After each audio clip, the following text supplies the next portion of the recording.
Well, hello, kindred spirits, and welcome back to my channel. I'm so glad that you're here today because several of you mentioned how much you enjoyed a video that I did a couple of videos back in which I read from the book Gracious Living in a New World by Alexandra Stoddard. And some of you mentioned that you enjoyed the sense of community that she wrote about and wished that you could find a place like that and wondered if it was still like that, because this book was written in 1996 and the world has definitely changed. But I wanted to read some more from that book for you, and I'll do that at the end of the video. But I wanted to go through my collection of Alexandra Stoddard books. Now, I discovered her back in 1995. She had a TV show on HGTV called Homes Across America, and I was just newly married, and so I was decorating my own home back then, and her TV show and then her books especially really influenced how I decorate my home, because she talks about implementing different pieces. She talks about, you don't have to have everything all matchy-matchy. She talks about putting together chintz with plaids and stripes and collecting antiques and using old family heirlooms and just setting up little spaces to make them cozy and comfortable, because after all, this is your home. It's not a show place. It can be a show place, but at the heart of it, your home is a comfort for you and your family. And so you want it to reflect that. But you also want to try to use pretty pieces, as pretty as you can get, and things that you find pretty. Not that everyone else maybe finds beautiful, but things that you find beautiful, because again, it is your home. So, all that said, I wanted to show you some of my books, all of my books of hers. And I wanted to tell you too that I looked her up. She is 82 now, and she still lives in Connecticut, and she's just a wonderful, wonderful person. I would love to know her personally, because she's just a treasure, really. And again, she has influenced me all these years later. So 1995 was heavens, 29 years ago now. And so for nearly 30 years, she has been an influence in my life. And her books, if you can find them, I'm sure they sell them on Amazon still. They are so full of wisdom and great information. And then I love how she puts quotes in the margins too. And so I think that if you love home and decorating and family and just trying to find happiness, you will love Alexandra Stoddard's books. So let's dive in here. I'm going to show you the first one here. This is one of my favorites. This is called Alexandra Stoddard, Living in Love. And I don't know if she pronounces her name Alexandria, or Alexandra. I'll probably go back and forth because that's what I do, but Alexandra, we'll call her Alexandra. But this one is wonderful. I'm not going to give you information about each one of them because I can't remember everything about them, honestly. But she is married to a man named Peter, and she adores him, you can tell. And so that's another thing about her. If you are in a relationship, these books can help with that too, to enhance it. So this is a really nice one too. This is Living in Love. And let's see, this one here, this is called Daring to Be Yourself, and it's creating beauty, harmony, and individuality in your life by developing your unique personal style at home, work, and play. Now, some of you had asked me about if I had any home decorating tips.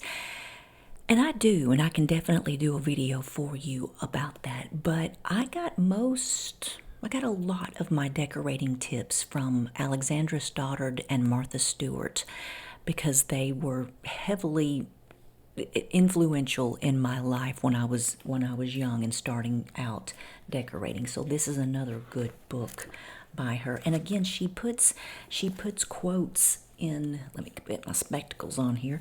She puts quotes in the margins, and or maybe even just she puts different thoughts in the margins too. And so this quote says, an outward and visible sign of an inward and spiritual grace. And it's from the Book of Common Prayer.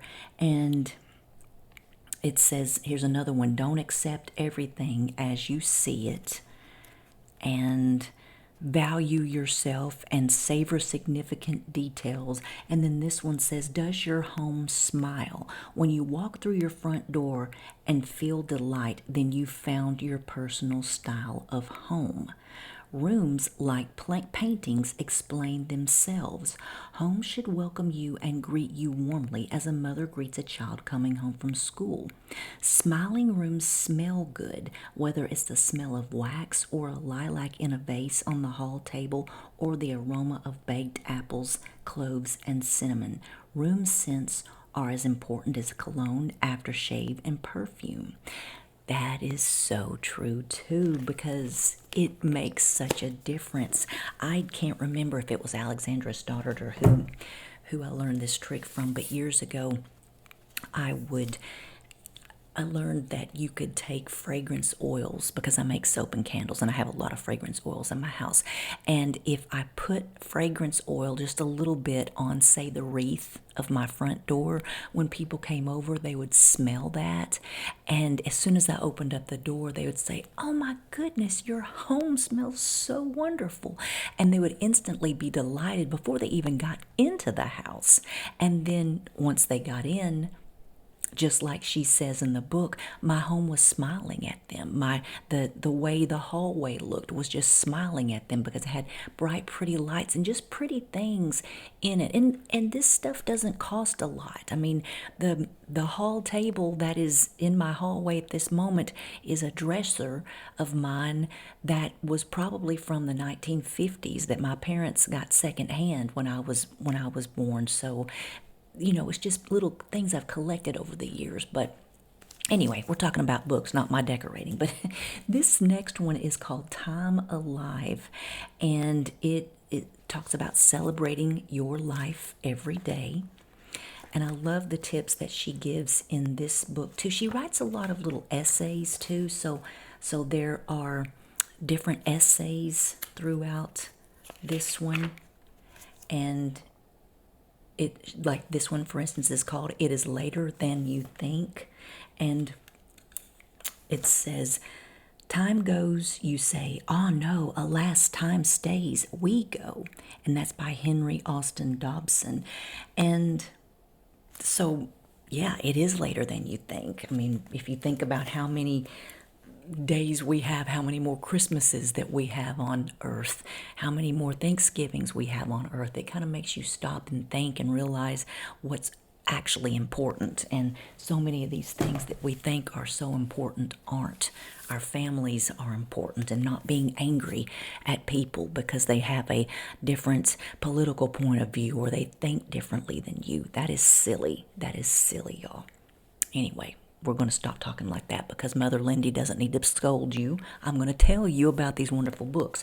So the next one is Grace Notes, and it's a book of daily meditations, thoughts, and inspirations for a beautiful life. And that is another one by Alexandra Stoddard. And it says, celebrate the gift of grace with 365 days of inspiration. And it says, throughout her life, Alexandra Stoddard has sought inspiration from writers, poets, and people she has met. In Grace Notes, she shares this wisdom and her own learnings, beautifully captured in brief, motivating observations, in 365 daily meditations of warmth, affirmation, encouragement, and optimism. Season by season, day by day, you'll explore different themes: joy, love, loss, risk, courage, wholeness, growth, play, and success. In addition to offering inspirational quotes from many cultures and 2 grace notes Each page provides space to write down your own sacred inspirations. With courage and confidence, Grace Notes takes you on a spiritual journey every day of your life. And whenever you feel the need to be transported to serenity and grace. Good book. Oh my goodness. Good book. So, yeah, get a copy of this one because, again, she has one for every day of the year, and this book was written quite a long time ago. However, it was written in 93, but here is July. Let's go ahead, let's find July. Let's see here. July the 15th. It is only when we forget all our learning that we begin to know. And that's a quote by Henry David Thoreau. Experience life firsthand. Read a paperback copy of Summer by Edith Wharton. Go outside to a beautiful, sensuous place and sit still and read. And this next quote says, Winston Churchill and I have one thing in common. Neither of us went to Oxford or Cambridge. I went to art school at age 16, and I don't have as much to forget as some of you. Everything is still a revelation to me because I'm ignorant of so much. That is so true and so humbling. Even, you get to a certain age and you realize, I don't know anything. We think we know everything when we're young, and then you suddenly realize there is so much to learn. So, great book. This one is called You Are Your Choices, and it's 50 Ways to Live the Good Life. And the back book jacket says, you and I have the power, the right, and the freedom to choose for ourselves how to best live our lives. There is never a choiceless moment. The way we evolve and transform ourselves is through our choices. A lot of wisdom in that. All right, next up is Choosing Happiness, Keys to a Joyful Life. And it says, use these precious keys to finding happiness to unlock hidden stores of joy. Are you patient with yourself and others? Are you making keen use of your 5 senses? Are you letting your imagination blossom? Are you celebrating life fully with laughter and fun? Are you regularly communing with and learning from nature? Do you let color fill your world with joy? Do you allow music to transport you? And much more. Good. Oh, so good, guys. I love this one. I'm so excited to bring this back out and read these again. And listen, this Robert Louis Stevenson is one of my favorite poets, and there's a little quote in here from him that says, the world is so full of a number of things. I'm sure we should all be as happy as kings. And here's another one. It's astonishing how short a time it takes for very wonderful things to happen. And that's by Frances Hodgson Burnett. And she wrote The Secret Garden. Grab this one. Oh, my goodness. So good. All right. The next one is called A Celebration, Things Good Mothers Know. And it's author Alexandra Stoddard, Things I Want My Daughters to Know. And the book jacket says, I'm honored to write about mothers because I feel becoming a mother was the greatest gift in my life. If I were not a mother, I would find meaning and purpose in some other way. But being the mother of 2 remarkable women gives me a sense of wholeness, great meaning, and satisfaction. Before I begin to write good mothers know, I interviewed mothers and children of all ages. I asked searching questions and heard their most remarkable stories. Every person confirmed what I already felt. Our relationships with our mothers are the most important relationships in our lives. Good book. Good book. All right, next up, this is another sweet one, Living in Love. And she says everything you need to give and receive love already exists within you. Living in love is the essence of life. Your power to love, all the goodness of life will open to you. Love is our gift, and living in love is the way. That is so true. And just like what she was talking about in the little book in the community, The Gracious Living in a New World, she's not just talking about romantic relationships. She's talking about just human relationships, pet relationships. When you do things and you do it from a place of love, that expands you. It expands your heart space, and it opens you up to so many more beautiful possibilities. And we, like she said in the book we read from the other day too, you have to get out in the community and speak and do for others as well. You can't just sit and expect people to come to you. You have to make the effort to get out and do it as well. And it makes me think of a lady that I know. Her name is Mama Sally, and she lives in Floyd, Virginia, and she is the grandmother to one of my dear friends, and she's 102 now. And she would get out every day. She would every day bake cookies and bread and take it to all the people in the community who were on her route. Now her daughter has taken over the baking because she's gotten older, but they still go out and make their deliveries to the doctor, the dentist, the preacher, just people in the community.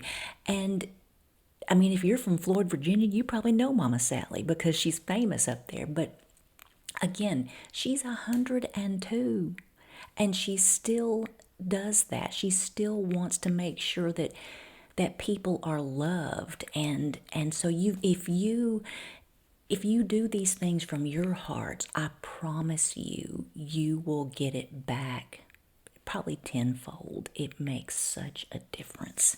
So here's another one. This one is called Mothers, A Celebration by Alexandra Stoddard. And this one, I'm going to read the book jacket back here. It says, a mother is a life force, a spirit. She is living, loving energy, channeling abundance into all of our lives. Being a mother is about having children, but her influence extends far beyond her own offspring. She is a universal person. Her strength comes gently. What makes her strong is her inherent maternal instincts. A mother is the greatest force in the world.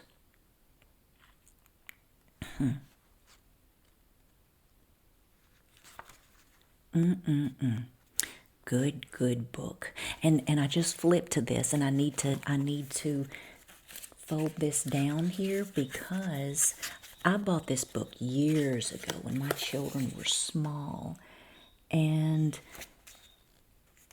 I wrote, or it says in here, enjoying time with your adult children. And my babies are all adults now, and oh my goodness. This is so precious. I didn't write in the book. I wrote a post-it note, and it says, for the nursery, antique rose, classic deco, vineyard evergreen. And I remember making notes for the nursery when my firstborn, before he came, we didn't know what any of our children were going to be. So anyway, I guess I was decorating for a girl. But yeah, again, I've had these books a long time because my oldest will be 25 this year. So she influenced me greatly, folks. Okay, this is, oh my goodness, this is one of my favorites. Living a Beautiful Life, 500 Ways to Add Elegance, Order, Beauty, and Joy to Every Day of Your Life. And I wish that I could convey, I hope I'm conveying this through this video, how much these books spark emotion in me, because my whole essence is to be in the home, to create a beautiful home for my family. And so when I read things like this makes me so happy because I remember reading this when I was young, creating something special out of the ordinary. And, a great deal of our lives is made up of tasks, and the little daily habits of life, they can be carried out with a sense of pleasure and beauty. And so it says the way you handle the details of a meal or a bath, paying your bills, or doing your exercises can turn something ordinary and mundane into something quite extraordinary. Supper becomes more of a celebration if you add a centerpiece of fresh vegetables to the table. And it's so true, and I had forgotten this. I had forgotten that I learned all of these beautiful ways to be from these wonderful books.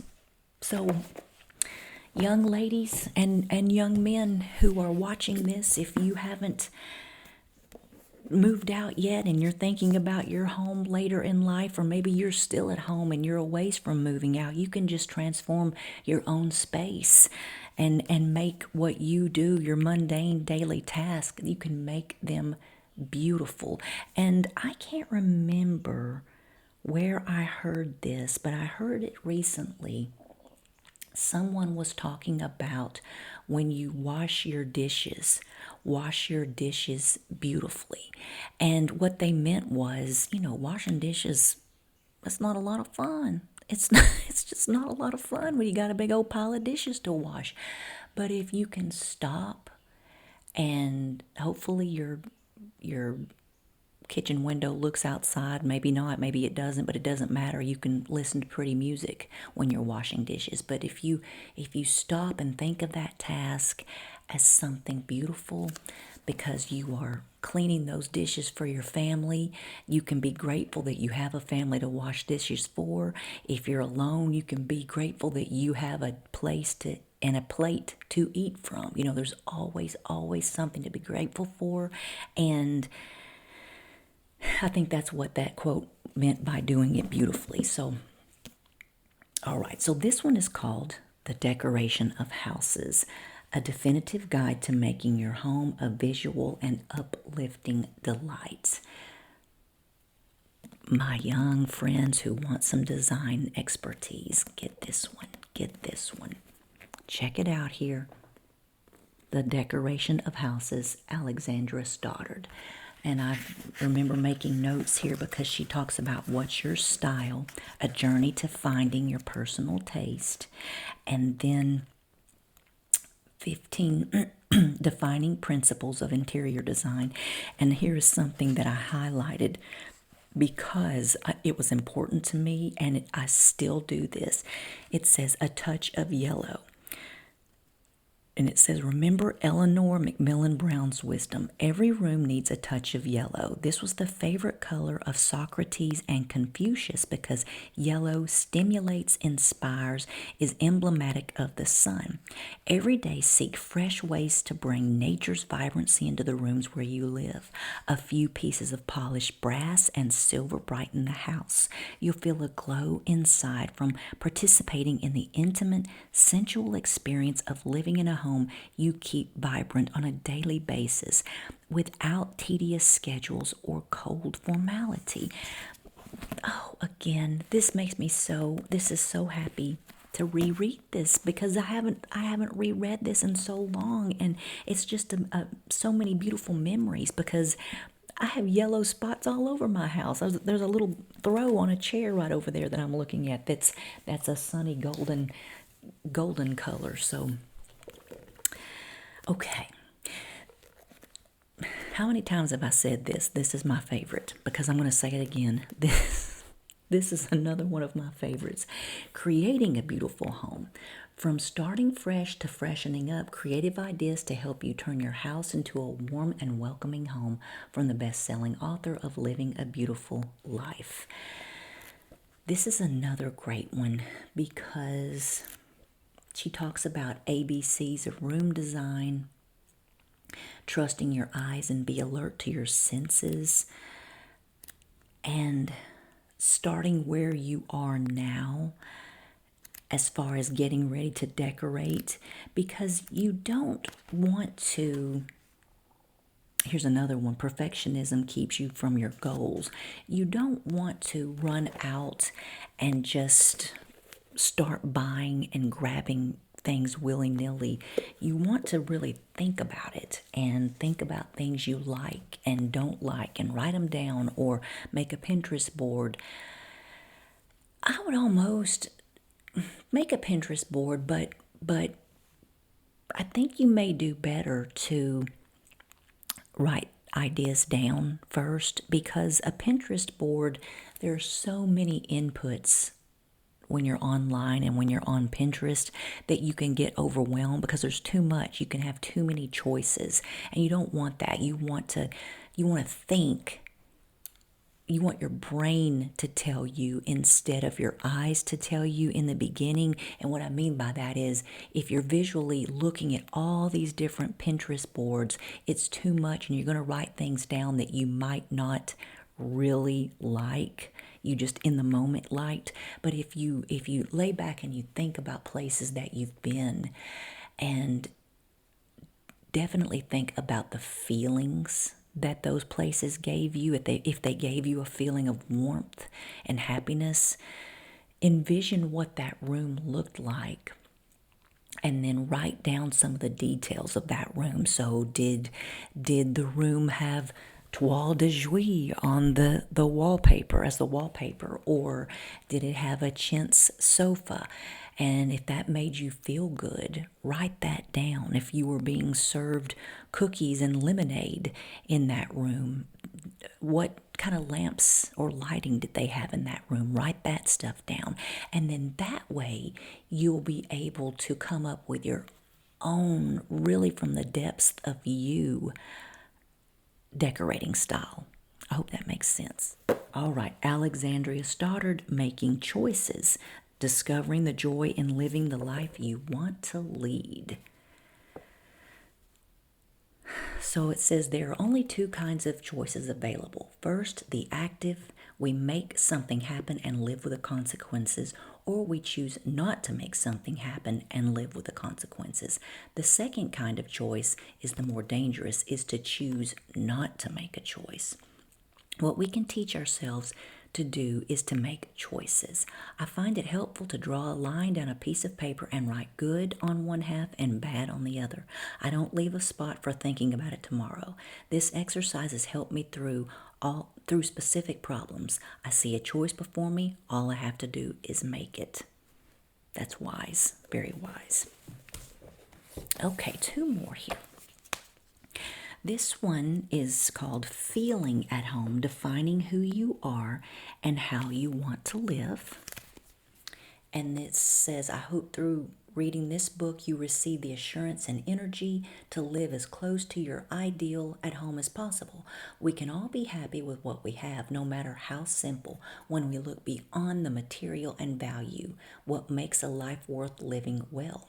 We all have particular individual feelings about life. We all need to establish our own philosophy and style, reflecting on faith and spiritual enlightenment. To know our truth, to be true to who we are at our core, is to feel at home.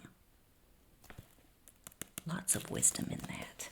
And then the last one I want to show you is Open Your Eyes, 1,000 Simple Ways to Bring Beauty into your home and life every day. Let me see what I marked here.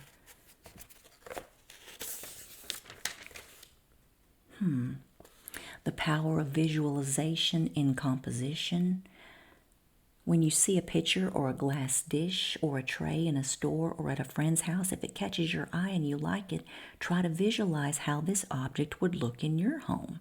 Envisioning doesn't cost money. You may decide you don't need another pitcher or set of glasses, or that your tray collection is sufficient, but it helps to train your brain to imagine where you'd place something you see if you were to have this item in your home. Great advice too, because again, you don't want to be buying lots of stuff and bringing lots of stuff home that you may not actually need. So, and this I bought this book used, but it was originally purchased in Glendale, Colorado in 2007 from Barnes & Noble. I don't know why I kept the receipt. I think I kept the receipt for a bookmark when I got it used.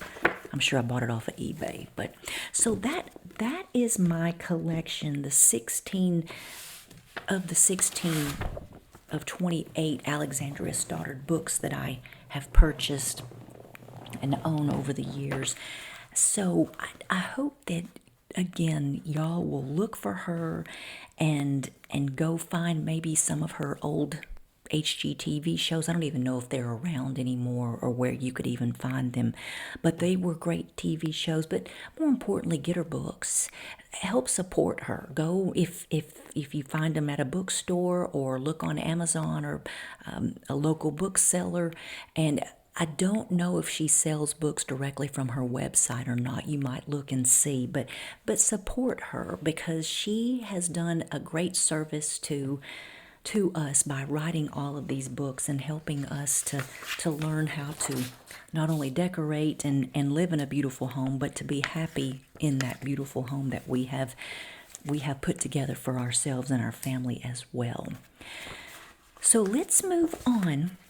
And I'm going to read the next part of this book here. And it's short, but this is called The Grace of Community. The Grace of Community. Village life has an intimate scale. Here people feel connected, knowing that they matter to each other. When we're in the village, we know that we belong. We never feel lost here. When we're here, we're home. Today, perhaps living far away from family and loved ones, many of us feel we've lost this sense of home, this connectedness, this intimacy. But we can create home wherever we are. When we walk down the village street, we see the people among whom we live and work. We share the streets. We know that we need each other to make this little society work. We need each other to survive. When faced with a hurricane or a blizzard, we unite as a community because we know that together we have enough strength to handle any natural disaster. We take care of each other when there is an illness or death, and we take pride in one another's achievements as well, such as sports victories at school, a college acceptance, or a new job. We're not only physically interdependent, but spiritually too. When people do good for each other, the whole town feels blessed. It feels good to be alive among such people. Each year, a group of villagers organizes Stonington Village Kitchens, a walking tour, a charity event involving group tours of several kitchens in the area, including my own. The money raised by the one-day event is contributed to the Child and Family Agency of Southeastern Connecticut. The public library also hosts a variety of events, including an open house, complete with lectures and music to support its own existence. Peter and I jump at the opportunity to teach art and writing classes at elementary schools in the area, encouraging students to be creative and study hard. And let me stop there real quick, because she has a quote in the margin here, and it's one of my favorites. It says, to see a world in a grain of sand and heaven in a wildflower. Hold infinity in the palm of your hand and eternity in an hour. And that's William Blake. City life, because of its hustle and bustle, sometimes requires that we try much harder to do good for each other. I find that much of the community work I do involves my career as an author and a designer. I love to volunteer my services to teach adult education seminars and to give lectures to raise money for educational programs. Often, I donate a library of my books to local auctions that are raising funds for hospital programs or other projects. When I'm invited to participate in an author-to-author luncheon for charity, I'm there. How unfortunate when we become more preoccupied with getting ahead of each other than in supporting each other. When we anxiously compete, erecting barriers to protect our claim on what is ours, then we've lost one of our fundamental joys in life, our connection to other people. Racing to get ahead, we may turn around and discover that we're alone. Regardless of where we live, we must make sure that there is enough to go around. We are, by all odds, the most persistently and obsessively social of all species, writes Dr. Lewis Thomas in his fascinating book, The Medusa and the Snail. More dependent on each other than the famous social insects, and really, when you look at us, infinitely more imaginative and deft at social living. Once we see how a sense of community is central in living a gracious life, we can work to create a community among our neighbors anywhere. I try to be on a first-name basis with all the people I encounter regularly in my daily life. This custom adds a great measure of familiarity that provides a touch of village warmth wherever you live. And let me stop there really quick because that is so important. I know the first names of the people that I see at the grocery store every day, the people that are at the shops that I visit every day, the gas station attendants, the librarians, of course the librarians, the postal workers. I know the first names and I use them. The most beautiful sound to a human ear is their name. Remember that. So get on the first name basis with people that you interact with a lot. All right, moving on. So I never shy away from asking people's advice and showing my interest in their various areas of expertise. I like to take the time to really talk to the people I come into contact with. If you're rushed, you may give others the impression that you feel you're too good for them and your time is too valuable for you to take a few minutes to visit. You will find that everybody has a fascinating story that they're eager to tell. In the city, we can join community boards, we can set up reading groups with friends and neighbors, we can organize block parties, rebuild our local parks and gardens, we can get to know our neighbors better, have an open house, start a book club, get to know your local grocers, bakers, and butchers, and develop a rapport. You'll find people are always eager to make a connection, and you're likely to learn something new from these experienced hands. Anytime you reach out, extending yourself in a personal way to others, regardless of the size of the city, town, or village in which you live, you can make a daily life a blessing. The seeds to grow a more gracious life can be planted anywhere we live. Not long ago, I received a special delivery from my butcher of over 30 years, Leon Lobel. He had been in Florida on vacation and had noticed a picture of me in the living section of the local paper. He passed the article on to me with a note attached. Congrats, you look great. The sweet gesture brought an immeasurable amount of cheer to my day. In the village, we learn to relax, let our guard down, and see that it is other people who make life good. In each other's company, we feel pleasure and warmth and enrichment of feelings. Because of its larger scale and greater diversity, city streets sometimes make us turn away from others, focusing our eyes straight ahead. But this is a mistake. The city is filled with wonderful possibilities for friendly, neighborly encounters. I love it when a tourist in New York City asks me for directions, or when I can help someone who is nervously clutching a piece of paper looking around to find an address. Helping others find their way is always an opportunity for making connections. That is so true. Some of the nicest people I have ever encountered have been people who could see that I was lost, and they've showed me my way in New York and California. I guess I look like a tourist, but anyway. So let's see. So I love extending myself to others as if to say, this is a great town. We New Yorkers care about people. A friend was telling me recently about her first trip to New York when she was a college student visiting her roommate over the summer. Pam had been warned of the unfriendliness of the natives and told to keep to herself. When she arrived at Grand Central Station, she immediately followed signs to the appropriate subway train and hopped on, careful not to stare at a soul. Not long after the train started to move, she began to panic. She could not understand one word of what the conductor said and feared she would miss her stop and end up in a dangerous part of the city. Her eyes welled with tears when a young woman across from her offered to help. When she mentioned her stop, another person standing near her announced that he would be getting off at the stop and would walk her out to the point and point her in the right direction. Everybody was so thoughtful and eager to help. I couldn't believe New Yorkers had such a mean reputation, Pam exclaimed. Ever since that first trip to the big city, I have loved coming back. Respect for life is a blessing.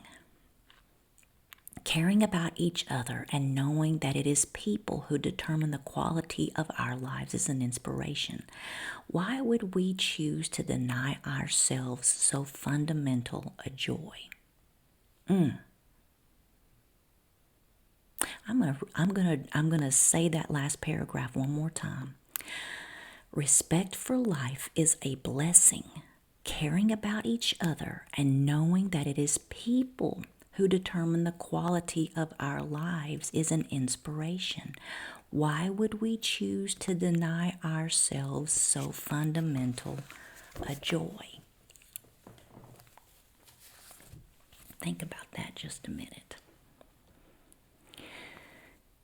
We hole ourselves up in our homes and our apartments, and we try not to go out as often these days because we don't have to. After all, we can have everything we need delivered to us. We don't even have to answer the door when we have our deliveries, and we communicate to each other through these phones. And I think that could be what's missing with a lot of people right now, and why sometimes the world feels joyless. And I believe it's because we aren't out and about doing for others and interacting with others. So think about that today while you're doing your task. And make those tasks beautiful, those mundane tasks that you have to do, make it beautiful and make it joyful somehow. Thank you so much for watching, my precious friends. I can't wait to see you on the next video. Bye-bye. And hey, one last thing. If you like this, give it a thumbs up for me. Y'all take care.